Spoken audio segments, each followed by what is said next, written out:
પૂછવા માંગુ છું કે આ કેસમાં કોનો હાથ વધારે છે? તમે નામ જાણવા માંગો છો? આ કેસમાં પ્રશાંત સુંભે છે જે આપણા કેસને વધારે લાંબુ કરે છે, ભાજપના ઈશારે કામ કરે છે, તો એમના પર કાયદેસરની કાર્યવાહી થવી જોઈએ.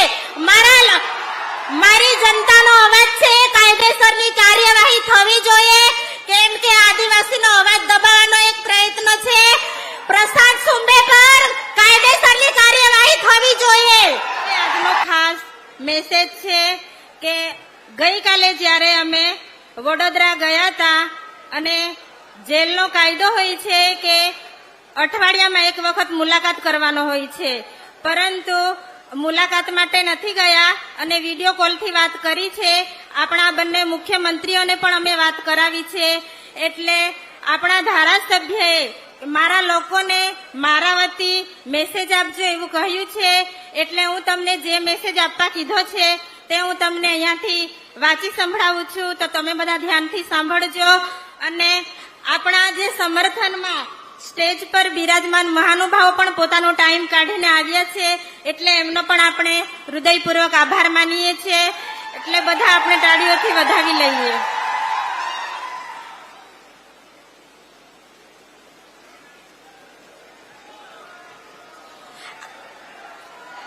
આજની જન સમર્થન સભામાં ઉપસ્થિત આમ આદમી પાર્ટીના રાષ્ટ્રીય સંયોજક અરવિંદ કેજરીવાલ સાહેબ, ભગવંત માન સાહેબ, પ્રદેશના નેતાઓ ઈસુદાન ગઢવી સાહેબ, આપના ધારાસભ્ય ગોપાલભાઈ ઇટાલિયા આપણી વચ્ચે હાજર છે. આપણા સમાજના લોકોને સંબોધન કરવા માટે ડેડિયાપાડામાં આવ્યા છે, તે બદલ એમનો આપણે આભાર વ્યક્ત કરીએ છીએ. મારી જનતાને મારો સંદેશ. હું વસાવા ચૈતરભાઈ, ધારાસભ્ય ડેડિયાપાડા. હું એક સરકારી નોકરી કરતો હતો, પરંતુ મારા લોકો સાથે ઘણા અન્યાયો થતા હતા. તે માટે લોકોને જાગૃત કરવા માટે મેં મારી સરકારી નોકરીમાંથી રાજીનામું આપીને જાહેર જીવનમાં આવ્યો છું. ત્યાર પછી 2 ટર્મથી જિલ્લા પંચાયતની સીટ પર લોકોના ખૂબ સારા કામ કર્યા છે અને ત્યાર પછી લોકોએ મારી સ્વીકાર કરી લીધી અને આગળ ધારાસભ્યની સીટ લડ્યા પછી તેમાં પણ લોકોએ મને ખૂબ સારો સાથ સહકાર આપ્યો છે અને ધારાસભ્યની સીટ જીત્યા છે. ધારાસભ્ય બન્યા પછી એક પણ દિવસ ઘરે મેં આરામ કર્યો નથી. હર હંમેશા લોકો માટે લડતો રહ્યો છું. મારા લોકો સાથે સરકાર ખૂબ મોટા અન્યાય કરી રહી છે, તેની સામે મેં બાયો ચઢાવીને લડત આપી છે. તે સરકારને ગમતું નથી, એટલે મારી પર ખોટા કેસ કરીને મને ફસાવવામાં આવ્યો છે. સાચી હકીકત એ છે કે જ્યાં મીટિંગ કરવામાં આવી હતી ત્યાં એ બનાવ કશો બન્યો જ નથી, છતાં પણ આ એક બનાવટી વાર્તા ઉપજાવી છે અને ત્યાંના સીસીટીવી ફૂટેજ પોલીસ દ્વારા ગાયબ કરી દેવામાં આવ્યા છે.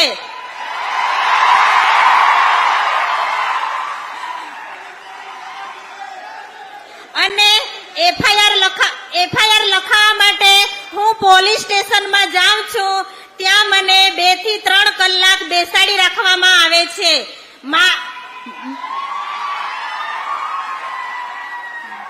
મારી એફઆઈઆર લખતા નથી.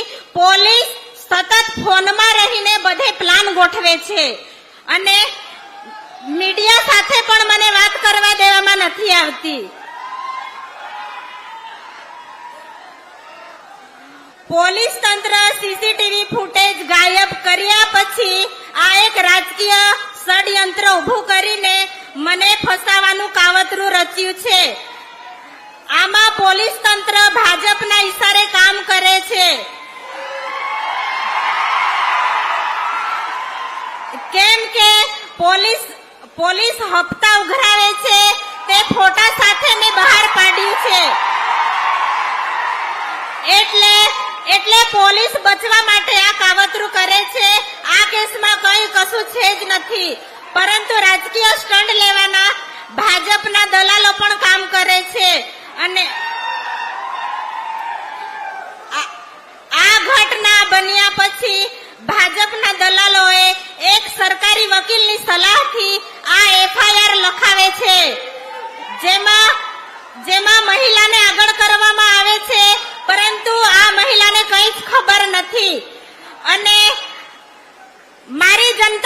પૂછવા માંગુ છું કે આ કેસમાં કોનો હાથ વધારે છે? તમે નામ જાણવા માંગો છો?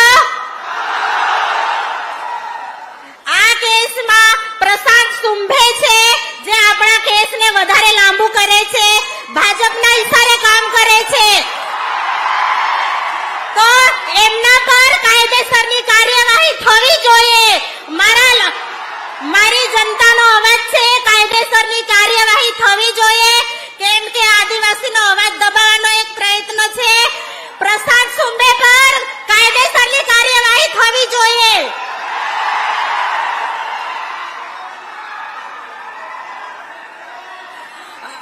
અને પોલીસ સ્ટેશનમાં હું જાઉં છું, ત્યાં બેસું છું, ત્યાં મને મારો પરિવાર મળવા આવે છે, તેની સાથે પણ મને મુલાકાત કરવા દેવામાં આવતી નથી. પોલીસ મારી કોઈ એફઆઈઆર કર્યા વગર ક્રાઇમ બ્રાન્ચના સ્ટાફ મને ધક્કા મારીને ગાડીમાં બેસાડે છે. એ ક્રાઇમ બ્રાન્ચના સ્ટાફ પર પણ કાર્યવાહી થવી જોઈએ. કેમ કે એક ધારાસભ્યનું અપમાન કર્યું છે. ક્રાઇમ બ્રાન્ચના સ્ટાફ પર કાર્યવાહી થવી જોઈએ. તમે કોના ઓર્ડરથી આ કર્યું છે એ મારી જનતાને જવાબ આપો.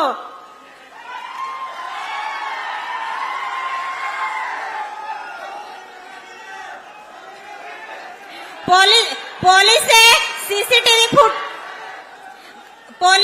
સીસીટીવી ફૂટેજ ગાયબ કર્યા પછી મારા આગળના કેસ જેમાં હું નિર્દોષ સાબિત થયો છું, છતાં પણ પોલીસ ત્યાં રજૂ કરે છે. તેમની પર પણ કાર્યવાહી થવી જોઈએ. હું ધારાસભ્યમાં ચૂંટાયા પછી સડકથી સદન સુધીના સરકાર સામે અવાજ ઉઠાવ્યો છે. મારી જનતાની ચિંતા કરી એટલે હું મારી જનતાની ચિંતા કરું છું એટલે આ ભાજપ સરકારને ગમતું નથી. અને ભાજપના બધા કૌભાંડો બહાર પાડ્યા છે. હાલ તાજેતરમાં 2500 કરોડનું મનરેગાનું કૌભાંડ જે બચુ ખાબડના બંને દીકરાઓએ કરી હતું, તે લોકો હાલ અત્યારે જામીન મળ્યા છે અને જેલની બહાર છે. અને જે કૌભાંડ બહાર કાઢનાર છે તે અત્યારે જેલની અંદર છે. તો આ રાજકીય ષડયંત્ર છે કે નથી? આ એક રાજકીય ષડયંત્ર છે. અને આ એક આદિવાસી દીકરો અમારી સામે અવાજ ઉઠાવે છે અને લોકોને જાગૃત કરે છે. એ ભાજપના નેતાઓને ગમતું નથી એટલે ખોટી એફઆઈઆર કરી મને ફસાવવામાં આવ્યો છે. જો મને અને મારા પરિવારને કંઈ પણ થાય એની જવાબદારી પોલીસની રહેશે. મારા અને મારા પરિવારનું મનોબળ ના તૂટે તેના માટે હર હંમેશા અમારી સાથે આવીને ઉભા રહેશે. તો અમારા પરિવારને આશા છે કે જનતા અમારી સાથે આવીને ઉભી રહેશે. મેં લોકો માટે ઘણા અવાજ ઉઠાવ્યા છે. કેવડિયામાં આદિવાસી યુવાનો પર થયેલા હત્યા માટે પણ મેં અવાજ ઉઠાવ્યો છે. કેવડિયામાં આદિવાસીના ઝૂંપડા તોડી પાડવામાં આવ્યા, રિક્ષા ચાલકોની રોજગારીઓ બંધ કરવામાં આવી, રાજપીપળા ગરીબોની દુકાનો તોડવામાં આવી, કાયમી ભરતી કરી જ્ઞાન સહાયક લાયા હતા, તેના માટે અવાજ ઉઠાવ્યો હતો.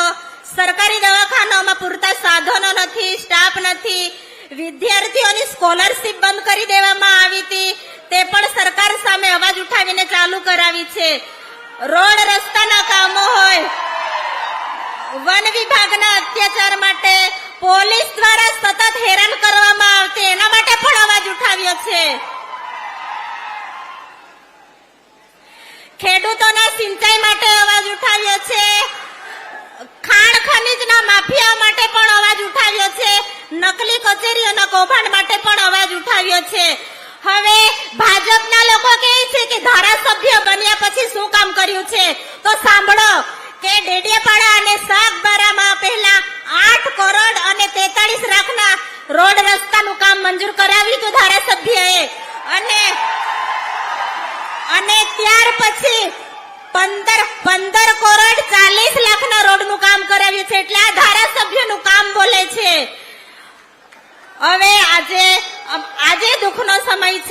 તમે અમારી સાથે ઘણી મોટી સંખ્યામાં ઘણે દૂર દૂરથી બધા આવ્યા છો.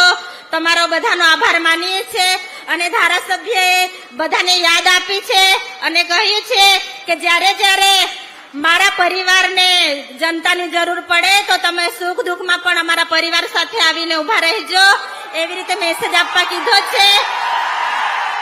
અને જે પણ મીડિયા મિત્રોએ આપણા ફેવરમાં જે ચેનલોએ ચલાવ્યું છે, લોકો સુધી સાચી હકીકત પહોંચાડી છે, મીડિયા મિત્રોનો પણ અમે આભાર માનીએ છીએ અને લોકો અમારી સાથે હર હંમેશા આવીને ઉભા રહેશે એવી અમે આશા રાખીએ છીએ. આભાર. જય આદિવાસી.